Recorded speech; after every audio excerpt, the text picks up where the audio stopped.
Hi. Ooh, right. I'm Johnny Neill. I've been in Spike's group for about a year.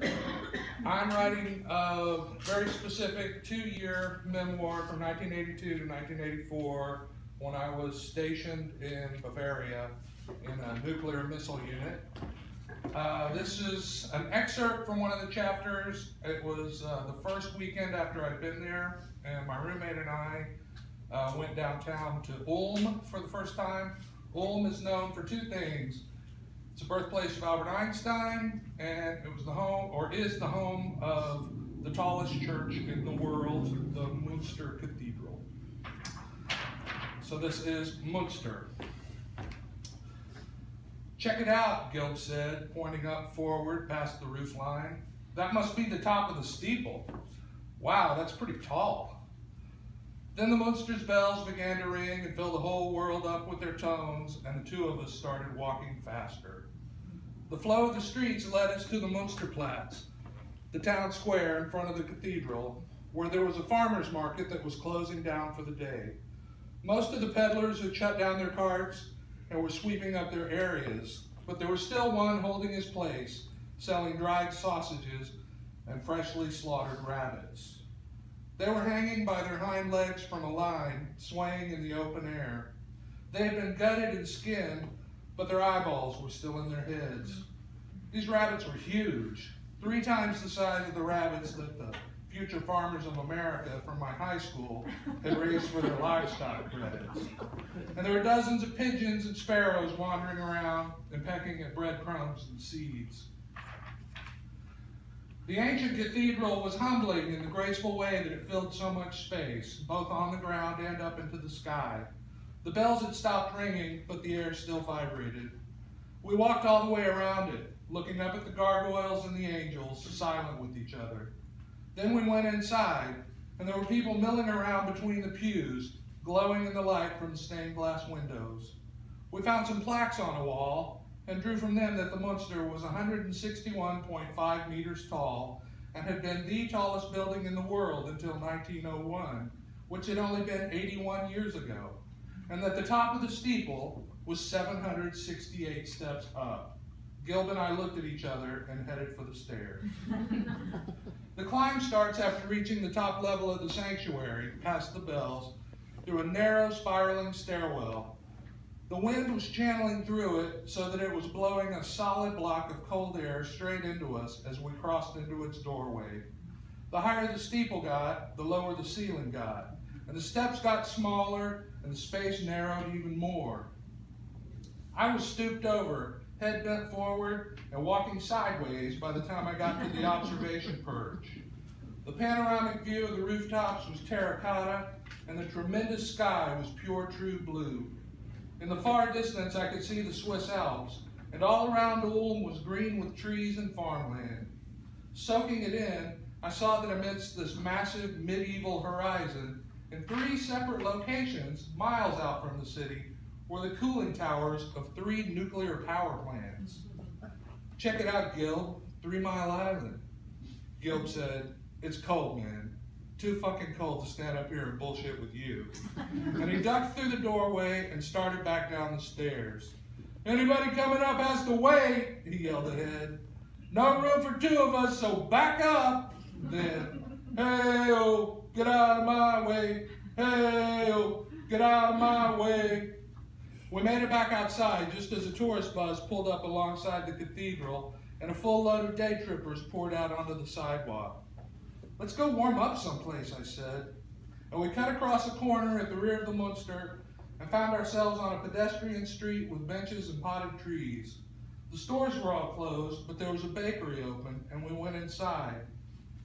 The warmth was a relief. We took off our gloves and rubbed our faces with our hands. It was a nice bakery, filled with kitchen and coffee aromas and framed from solid wooden beams. There were a few old men scattered around, sitting alone at their tables, sipping coffee and reading newspapers and smoking cigarettes. The pastry case looked like a Christmas tree that was holding its arms wide open, and its shelves were filled with bright and shiny tortas and cakes with glazed fruit toppings that appeared to be fashioned from emeralds and rubies. They had more types of bread loaves than I had ever imagined, and there were 2 full shelves of individual baked goods like danishes and muffins and hot buttered pretzels. I went to the counter and was greeted by a girl close to my own age, whose brown hair was tied back under a kerchief. She was wearing a cooking apron and no makeup. She was so clean that I was embarrassed, and I wanted to hide my dirty mechanic's fingernails. She was very pretty, and she was making eye contact with me, and I realized that this was it. I was going to talk to a German, off base, away from anything I knew. I said, "Coffee?" She smiled slightly, just enough to tell me that she knew that I knew that I was lost. She said, "Cafe? Cafe or a cappuccino?" And she gestured to a gleaming machine on the countertop behind her. It was a masterpiece, with knobs and jets and levers and gauges, and it was solid and heavy, forged from chrome, brass, and copper. Espresso? I inhaled, thinking I was going to say something big, but I just stopped when my lungs filled up and my chest was swelled, and I looked back at her and then to her glorious machine. I pointed at it and I said, "Yes." She bounced her eyebrows up and said, "Cappuccino." "Yes." She set herself to working, and it was like I was watching a Dr. Seuss community overhaul a race car. She ground up some coffee beans so black they absorbed light. Then she put them in a solid metal strainer cup with a worn wooden handle, and then stuck that up into the machine with a twist. She held the cup under a jet and flipped a lever and blasted it with steam, and then poured milk from a glass bottle into a steel pitcher and impaled the milk with the same steaming tube, which made it gurgle and froth up over the rim. Dark umber coffee dribbled down into the cup, and she took the pitcher and tipped the steamed milk into it, swirling the cup and pitcher both as she poured. She was completely enveloped in a cloud of water, milk, and coffee vapors, but she stepped out of it, back to the counter, and set the cup down in a saucer, and then laid a spoon on a napkin next to it. She said, "Alles?" I caught my breath, then I held up one finger, and I stepped a few paces down the glass case and pointed to a cherry and cream cheese Danish, then pointed back up, nodding, because I wanted one. She smiled again, a small kindness of a smile, and held up her right hand with her thumb sticking out, pointing at herself, and then gestured at her thumb with her face and said, "Ein Stück?" I remembered that was something I had heard. The Germans start counting with their thumb, that an index finger represented 2. So I folded my finger down as I stuck up my thumb and smiled, "Ein." "Ein Stück," she said. "Okay, ein Stück." She smiled, "Gut." She carried the pastry on a plate and set it by the cappuccino as she said something in German that sounded weighted with expectation. The price. I didn't have any German money, so I was afraid I was about to be lost again. I took a $5 bill out of my wallet and held it up. She did raise an eyebrow, but she took the bill from my hand and made an effort to give me some coins back from the till. I waved them off with both hands, saying, "For you, for you." She smiled, and with a quick gesture from the edge of the glass case, placed a strawberry-sized marzipan pig on the edge of my plate. "Thank you," I said. "Danke." "Oh, yes, right, danke." Gild pulled out a $5 bill and said, "I want the same thing."